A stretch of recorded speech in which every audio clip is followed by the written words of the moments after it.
নমস্কার বন্ধুরা, পিয়ালির রান্নাঘরে সবাইকে নতুন একটা পর্ব দেখার জন্য স্বাগত জানিয়ে রেসিপি শুরু করছি।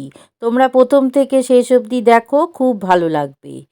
প্রথমে বড় সাইজের একটা রাঙা আলু সরু করে কেটে ধুয়ে সিদ্ধ করে নিচ্ছি ঢাকা দিয়ে। 3 মিনিট পর সিদ্ধ হয়ে গেছে। এবার জল ঝরিয়ে ঠান্ডা করে নিয়ে কাঁটা চামচ দিয়ে মেখে নেব।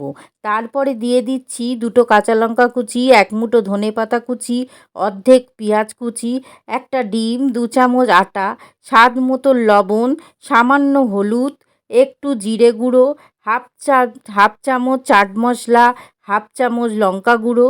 বন্ধুরা, ঝালটা একটু বুঝে দিও, যতটা খেতে পারবে। এবার খুব ভালো করে মেখে নেব।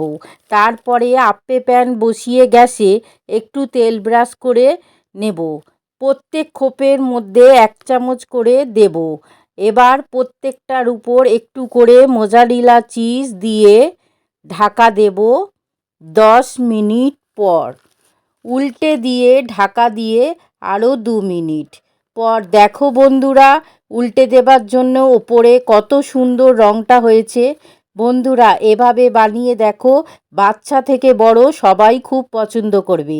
এছাড়া বাচ্চাদের টিফিন বক্সেও দিলে বক্স খালি করেই ফিরবে। ভালো লাগলে পাশে থেকো বন্ধুরা।